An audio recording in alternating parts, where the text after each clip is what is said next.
오늘 하나님께서 우리에게 주시는 말씀을 통해서 우리의 삶에 변화가 일어나는 귀한 은혜의 시간이 되시길 주의 이름으로 축복합니다. 오늘 본문은 맹인 바디메오가 예수님을 만나서 자신의 소원이었던 이 눈을 뜨게 되는 그런 내용입니다. 본문을 잘 보면 예수님께서 바디메오의 소원을 들어주셨던 세 가지의 이유가 나옵니다. 오늘 말씀을 통해서 하나님의 음성에 귀를 기울여 보기를 원합니다. 그리고 이 말씀을 통하여 그리스도 예수 안에 있는 참된 치유와 위로와 응답을 경험하는 우리 모든 성도님들이 다 되시기를 주의 이름으로 축복합니다. 자, 그렇다면 예수님부터 응답을 받으려면 어떻게 해야 하는가? 우리가 먼저 말씀을 통해서 살펴보려고 하는데요. 46절 말씀을 보시면 그들이 여리고에 이르렀더니 예수께서 제자들과 허다한 무리와 함께 여리고에서 나가실 때 디모데의 아들인 맹인 거지 바디메오가 길가에 앉았다가 이 46절에서 바디메오에 대한 정보를 우리에게 주고 있습니다. 46절에 이렇게 보니까 이 바디메오가 맹인이었다라고 하는 것, 또 바디메오에 대한 이 정보를 두 가지가 더 나오고 있는데요. 하나는 바디메오가 디메오의 사람의 아들이었다라고 하는 것이고, 둘째는 거리에서 구걸을 하는 거지였다라는 것입니다. 여러분, 이 바디메오라고 하는 그 이름은 바가 아들이거든요.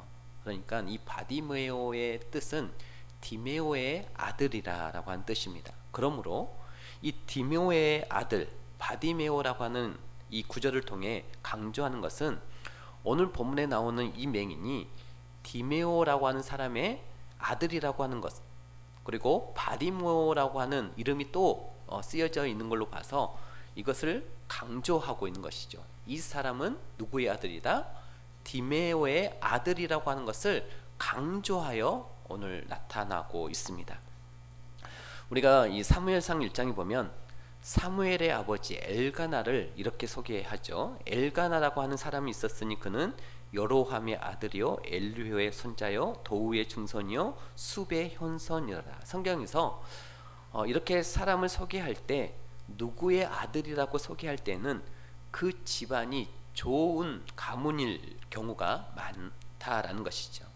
그러므로 오늘 본문에 나오는 이 맹인이 디메오의 아들이었다고 하는 것을 두 번이나 반복하여 강조하는 것은 이 맹인의 아버지 디메오가 나름 이름이 있는 사람이었을 가능성이 높다라는 것입니다.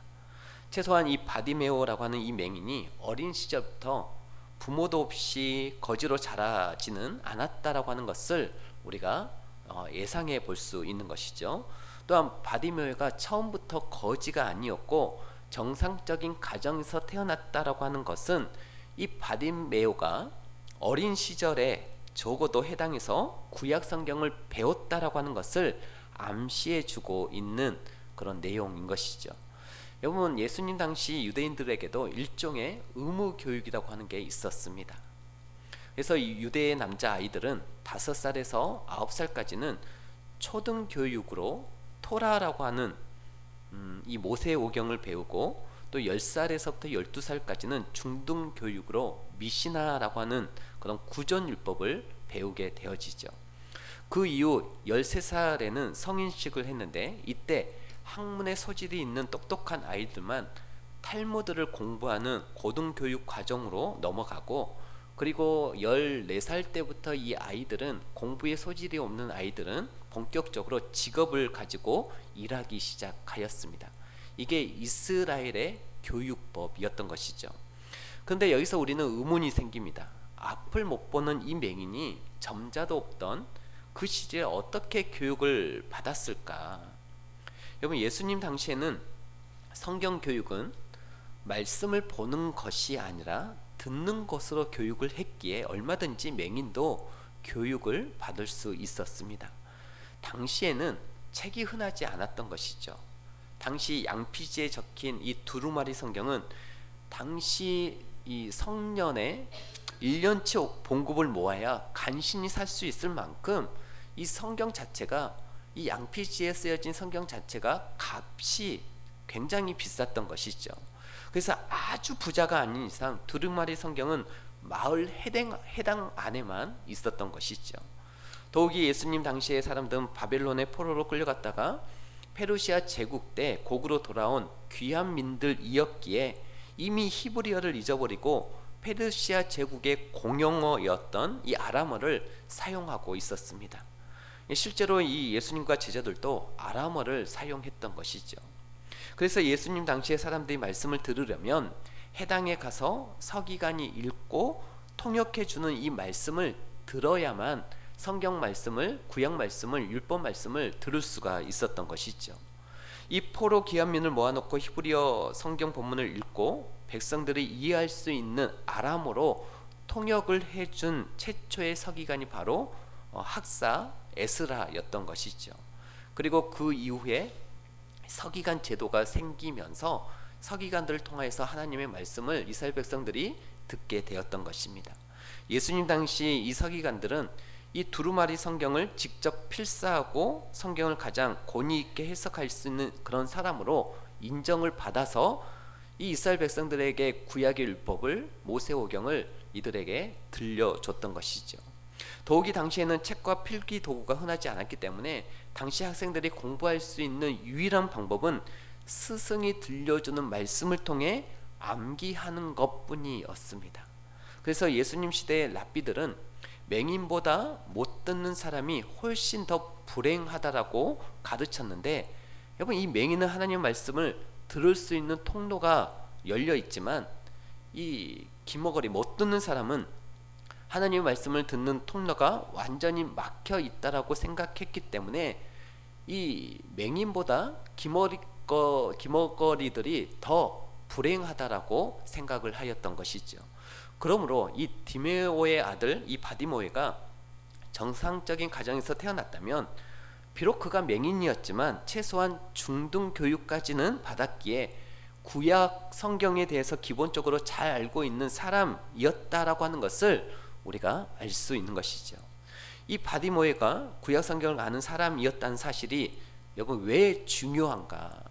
여러분, 우리가 성경을 안다라고 하는 것이 왜 중요한가? 오늘 이 바디메오라고 하는 사람을 통해서 우리가 알 수가 있습니다. 47절을 보시면 나사렛 예수시라 말을 듣고 소리질러 이르되 다윗의 자손 예수여 나를 불쌍히 여기소서 하거늘. 48절 같이 읽을까요? 많은 사람이 꾸짖어 잠잠하다 하되 그가 더욱 크게 소리질러 이르되 다윗의 자손이여 나를 불쌍히 여기소서 하는지라.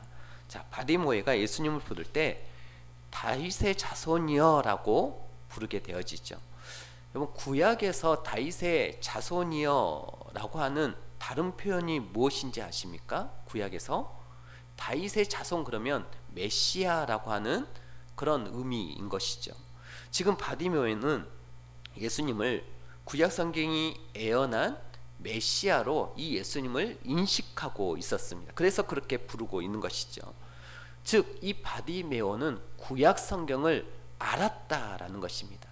구약에 대해서 알고 있었다라는 거예요. 그래서 그 구약을 알고 있었던 맹인 이 바디메오는 예수님을 메시아, 즉 그리스도로 믿고 있었다라는 것입니다. 바디메오는 비록 눈을 볼 수 없었지만 사람들로부터 예수님에 관한 소식을 듣고 예수님이 구약 성경이 약속한 이 다윗의 자손, 이 메시아이심을 깨달았던 것이죠. 여러분, 우리가 살아가면서 성경을 알고 있다라고 하는 것과 성경을 알지 못하고 있다라고 하는 것은 정말 우리의 삶의 극적인 순간에 나타나는 것입니다. 성경을 정확하게 내 심장에, 마음에 알고 있을 때 우리의 삶이 달라지는 것이죠. 또 극적인 순간, 또 우리의 삶에 결단해야 되는 순간에 말씀 가운데 우리가 선택하게 됨을 믿으시길 바랍니다. 그래서 말씀을 하는 게 중요한 겁니다. 그리고 예수님이라면 이 바디메오가, 성경을 알았던 이 바디메오가 예수님이라면 자신의 눈을 뜨게 해줄 수 있을 거라고 하는 분명한 확신이 있었던 것이죠. 여기에 응답받는 기도의 첫 번째 조건이 나옵니다. 첫 번째로 우리의 기도가 예수님께 응답을 받으려면 우리는 예수님이 그리스도시라는 믿음을 가지고 기도해야 한다라는 것입니다. 예수님이 그리스도시라고 하는 믿음은 쉽게 말해서 예수님은 우리의 모든 문제를 해결해 주실 수 있는 능력이 있으신 분이심을 믿는 것을 말하고 있습니다. 그런데 예수님은 언제나 믿음의 중요성을 강조하시죠. 실제로 52절에서 예수님은 바디모에가 눈을 뜨게 된 것이 예수님에 대한 그의 믿음 때문이라고 말씀하고 있습니다. 우리 52절 같이 읽도록 하겠습니다. 예수께서 이르시되 가라 너의 믿음이 너를 구원하였느니라 하시니 그가 곧 보게 되어 예수를 길에서 따르니라. 여러분 이뿐만 아니라 마가복음 2장 5절에서 친구들의 믿음을 보시고 중풍병자를 고쳐주신 사건이 일어났죠. 또 마가복음 5장 34절에서는 역시 예수님은 혈루병 걸린 이 여인의 믿음을 보시고 그 병을 고쳐주십니다. 그러니까 예수님은 언제나 예수님에 대한 믿음이 있는 자를 칭찬하시고 믿음이 적은 자를 꾸짖으신 것이죠. 그러므로 우리가 기도할 때 먼저 내가 예수님의 능력을 정말로 의심 없이 믿고 있나를 우리는 잘 생각해 봐야 합니다. 과연 그 예수님이 나에게 어떤 분이신가, 어떤 존재인가. 여러분 우리가 만약 믿음이 부족하다고 생각이 되면 마가복음 9장에서 귀신 들린 아이의 아버지의 심정으로 우리가 예수님께 기도해야 될 줄 믿습니다. 여러분 귀신 들린 이 아이의 아버지가 뭐라고 했습니까? 9장 24절에 보니까 우리 같이 읽을까요? 곧 그 아이의 아버지가 소리를 질러 이르되 내가 믿나이다 나의 믿음 없는 것을 도와주소서.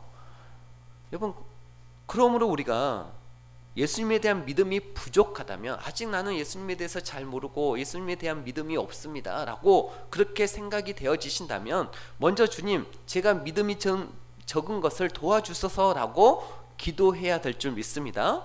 여러분 예수님이 정말 내 모든 문제를 해결해 주실 수 있는 그리스도임을 확신하는가. 여러분 우리의 기도가 응답받지 못할 때 우리는 무엇보다도 먼저 예수님에 대한 믿음을 점검해 보아야 한다라는 것입니다.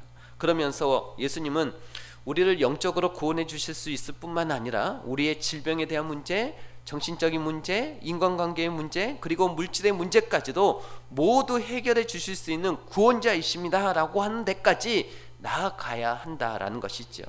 예수님이라면 내 모든 문제를 해결해 줄 수 있다라고 하는 그 믿음으로 그렇게 기도함으로 기도의 응답을 받는 우리 모두가 다 될 수 있기를 주의 이름으로 축복합니다.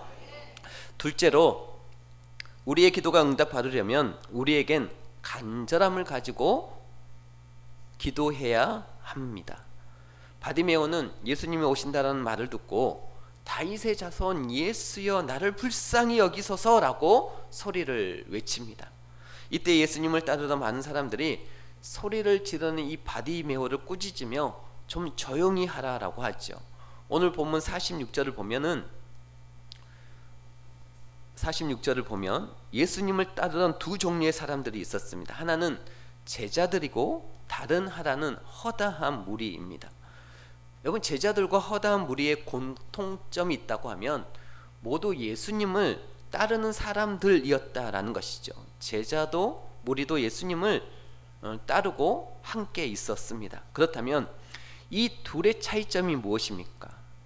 여러분 제자들은 예수님을 말씀에 순종하기 위해서 기꺼이 희생하지만 무리는 예수님을 따르기는 해도 희생하지 않는 사람들입니다. 무리도 예수님이 메시아이심을 알고 있어요. 무리도 예수님을 좋아하고 예수님을 따릅니다. 하지만 무리는 예수님보다 자신들의 현실과 유익과 평안을 더 중요하게 생각하는 것이죠. 그래서 제자가 아닙니다. 그래서 무리들은 자기들에게 이익이 될 때는 예수님을 따르지만 자기들에게 불리하다 싶으면 언제든지 예수님을 떠나버립니다. 여러분 오늘날 예수님의 몸된 교회에도 예수님을 따르는 두 부류의 사람들이 있습니다. 우선 교회에는 예수님께 순종하기 위해서 자기를 희생하는 제자와 같은 교인들이 있습니다. 이들은 예수님을 따르기 위해 어려움이 생기고 불이익을 당해도 기꺼이 예수님을 따릅니다.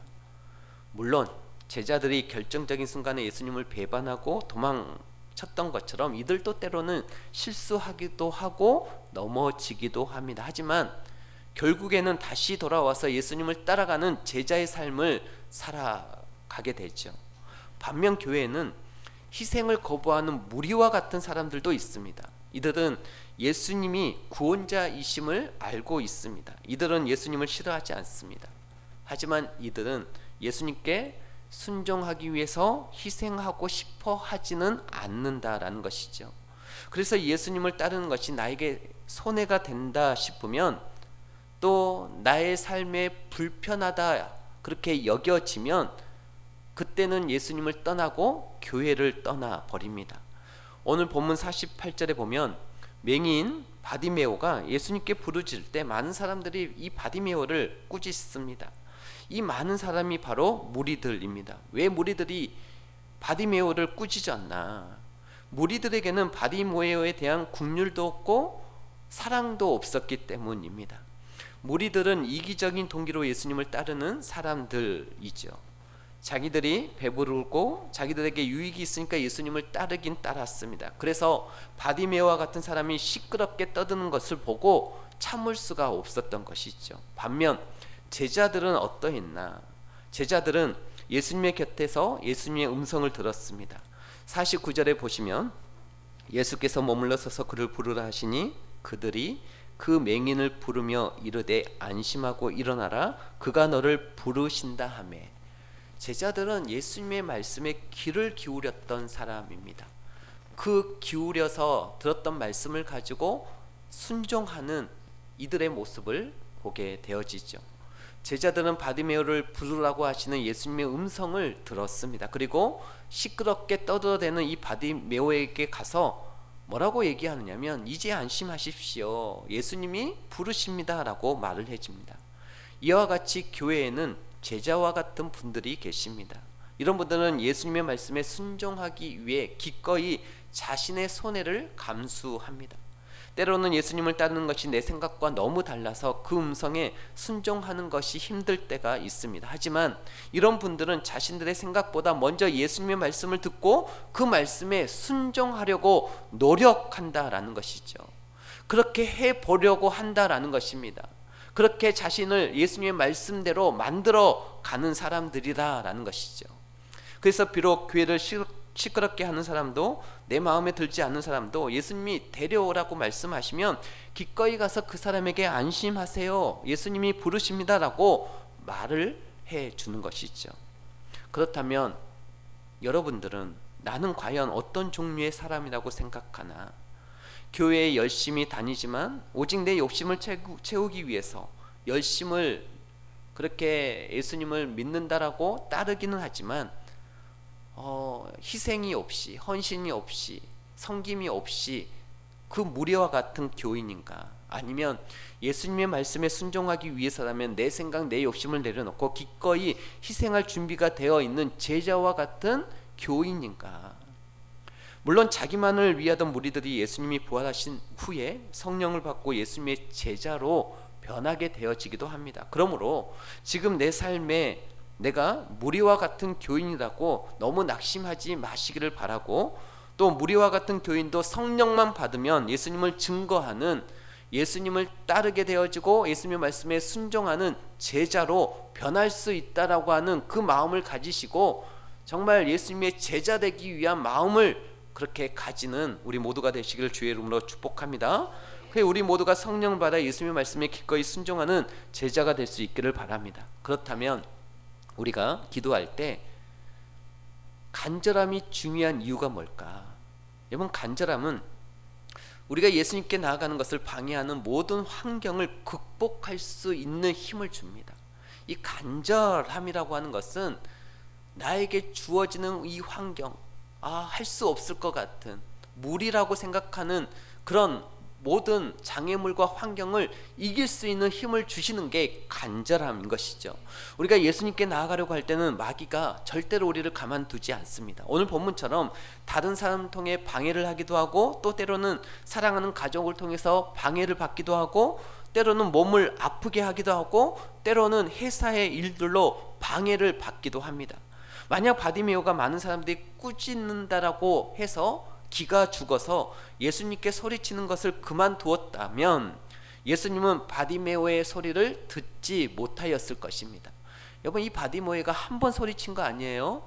한 번 소리치자 주위에 있는 많은 사람들이 꾸짖게 되어지죠. 그러니까 성경은 뭐라고 얘기합니까? 더 크게 소리 질러 예수님의 이름을 부르죠. 바디메오는 눈을 뜨고자 하는 이 간절함, 그 모든 방해를 극복하고 사람들이 조용히 꾸짖을 때, 조용히 하라고 꾸짖을 때 더 크게 소리를 지르게 된 것이죠. 우리가 예수님께 기도하며 나아갈 때도 이 간절함이 필요합니다. 우리는 너무나 자주 작은 방해만 있어도 이게 아닌가 하네 하고, 아닌가 보네 하고 포기해 버리죠. 하지만 진짜 간절한 마음이 있을 때 환경적인 어려움을 이길 수 있다라는 것입니다. 간절하게 하나님을 찾으시기를 바랍니다. 그래서 예수님께 응답받은 기도를 하려면 무엇보다도 우리의 마음에 이 간절함이 있어야 하는 것입니다. 누가 뭐라고 해도 난 예수님께 부르짖어 기도하리라 하는 마음으로 예수님께 매달려서 기도의 응답을 받아내는 우리 모두가 될 수 있기를 주의 이름으로 축복합니다. 셋째로, 우리의 기도가 응답을 받으려면 우리는 예수님을 만나는 것을 최우선순위에 두어야 합니다. 50절 말씀에 보시면 맹인이 겉옷을 내버리고 뛰어 일어나 예수께 나아오거늘.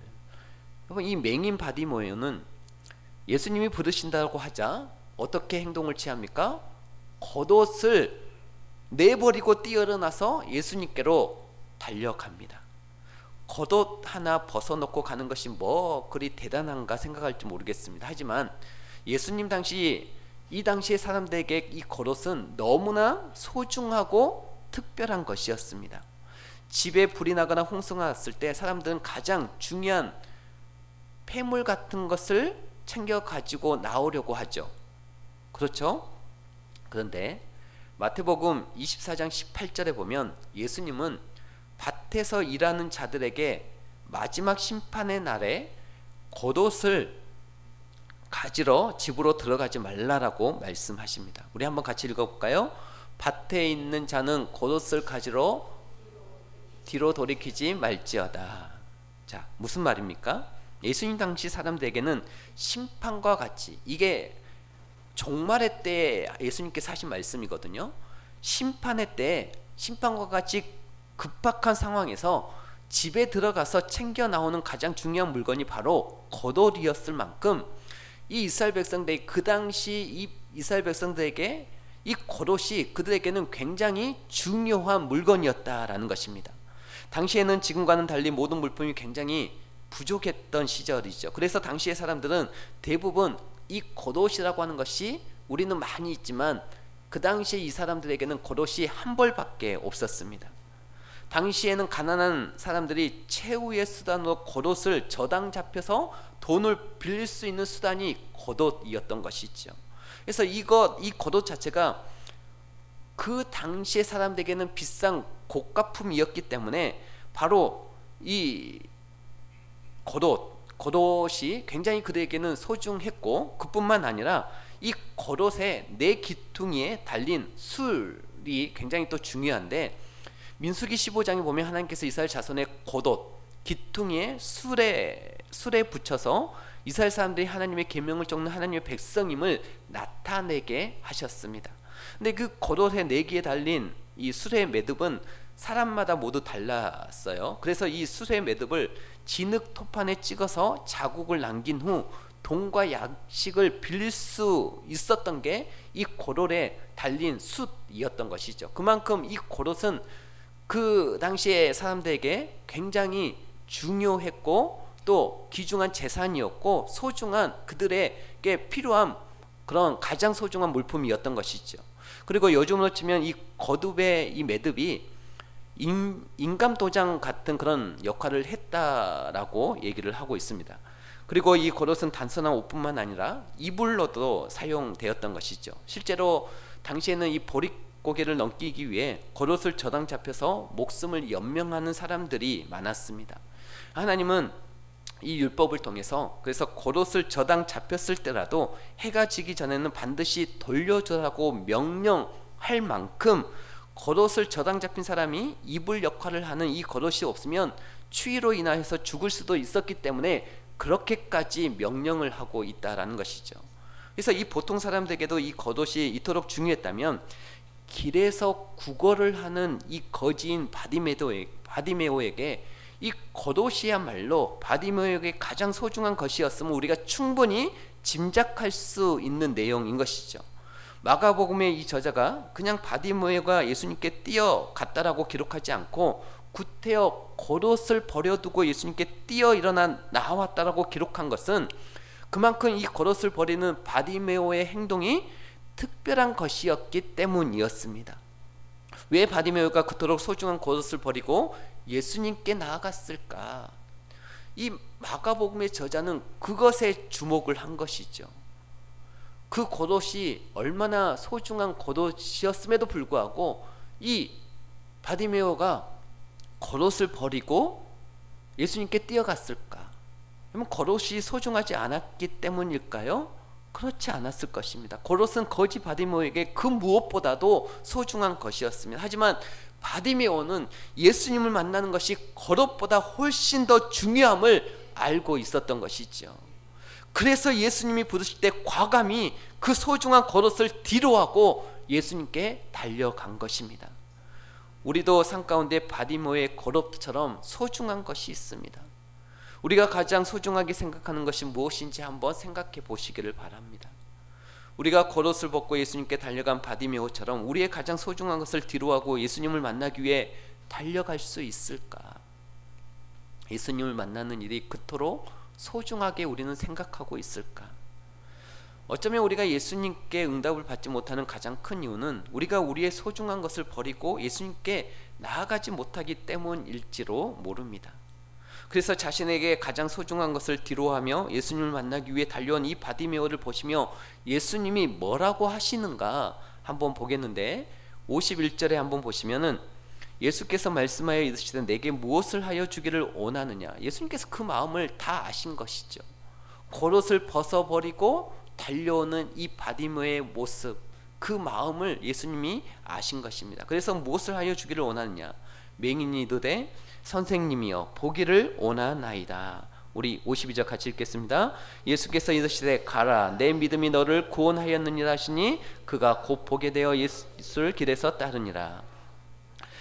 아멘. 길에서 구걸을 하던 거지 바디메오는 예수님을 만남으로 자신의 소원인 눈을 뜨고 예수님을 따르게 되어집니다. 그래 우리가 기억해야 할 것은 예수님을 따르는 수많은 사람들이 있지만 예수님은 오직 바디메오의 소원을 들어주셨다는 것입니다.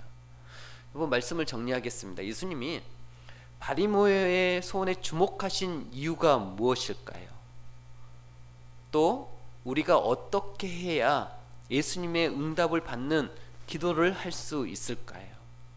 먼저 우리는 예수님이 우리의 영혼을 구원해 주시는 구원자이실 뿐만 아니라 우리가 가지고 있는 그 어떤 문제라도 능히 해결해 주실 수 있는 그리스도임을 확신해야 합니다. 그러기 위해서는 말씀을 사모해야 하죠.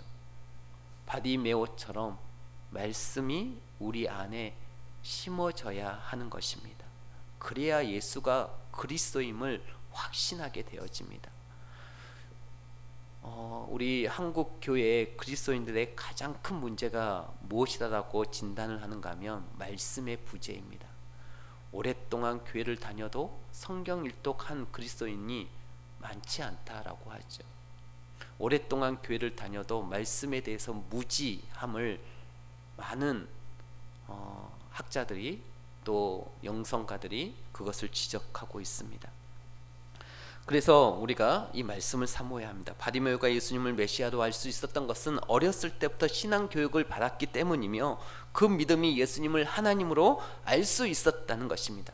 둘째로 우리는 예수님께 나아갈 때 어떤 상황과 환경이 나를 막을지라도 좌절하거나 포기하지 않고 더 크게 부르짖으며 기도할 수 있는 간절함이 있어야 합니다. 예수님께서 무엇을 원하냐고 물어보셨을 때 조금의 망설임도 없이 보기를 원한다라고 대답을 했어요. 소위 말하자면 진짜 간절한 기도 제목이 그 바디메오 가운데 있었던 것이죠. 간절한 기도 제목이 없으면 예수님이 만약 우리에게 내가 너에게 뭘 해주기를 원하냐 했을 때 간절한 그 기도의 제목이 없으면 어떻게 됩니까? 우리가 망설여집니다. 여러분, 오늘 이 자리에 예수님이 나타나셔서 내가 너에게 뭘 해주기를 원하냐 했을 때 여러분 안에 간절함이, 진짜 간절함이 있다면 그것이 바로 툭 튀어나오게 되어 있습니다. 그런데 간절함이 없는 사람은 생각을 하게 되죠. 뭘 말해야 될지 모르는 거죠. 그것은 기도하고 있지 않다는 모습이기도 합니다. 사랑하는 여러분, 우리에게도 간절함이 있어야 됩니다. 마태복음 7장 7절에 보면 구하라 찾으라 두드리라, 이게 뭘 의미할까요? 구했으면 찾고 찾았으면 두드려라, 그러면 열릴 것이다. 이 간절함을 의미하고 있습니다. 한번 구해서 뒤돌아서지 말고 구했으면 찾고 찾았으면 두드려서 열릴 때까지 두드리라 라는 것입니다. 기도할 때 믿음도 중요하지만 또 하나 중요한 게 있으니 그것이 간절함인 것이죠. 간절함이 있을 때 사람은 꾸준히 기도하게 되어집니다. 예수 그리스도가 우리의 메시아이시고 전지전능하신 하나님이시다라고 하는 그 사실이 믿음으로 되어지면 우리가 그 하나님을 향해서 간절하게 이루어질 때까지, 받을 때까지 기도하더라라는 것입니다. 그런데 간절함이 없으면 조금 기도해 보다가 시들시들해져요. 여러분, 잠언 8장 17절에 보니까 한번 같이 읽어볼까요?